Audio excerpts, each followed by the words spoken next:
నెల్లూరులో వైసీపీ నేతలు బరితెగిస్తున్నారు. కూటమి ప్రభుత్వ పాలనలోనూ వైసీపీ నేతల భూములు, స్థలాలు, కబ్జాలు, దురాక్రమణలు కొనసాగిస్తున్నారు.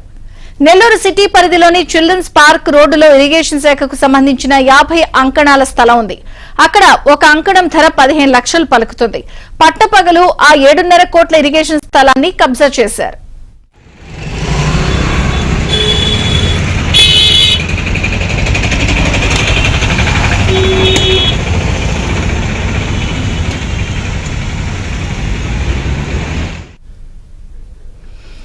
రూరల్ వైసీపీ కార్యాలయ నిర్మాణానికి ఆ పార్టీ నేత ఆనం విజయ్ కుమార్ రెడ్డి కొందరు కార్యకర్తలతో కలిసి శంకుస్థాపన చేశారు. హడావిడిగా నిర్మాణాలు మొదలుపెట్టారు. స్థానికుల ఫిర్యాదుతో మున్సిపల్ ఇరిగేషన్ అధికారులు అక్కడికి వెళ్లి ఆధారాలు అడిగారు. కొన్నేళ్ల కిందటి భూమి శిస్తు రసీదు, కరెంటు బిల్లు చూపి స్థలం తమదంటూ వారంతా వితండవాదానికి దిగారు. అధికారులు పూర్తి స్థాయిలో విచారణ చేపట్టి ఇరిగేషన్ స్థలంగా నిర్ధారించారు. స్థలాన్ని స్వాధీనం చేసుకుని బోర్డులు ఏర్పాటు చేయించారు. అది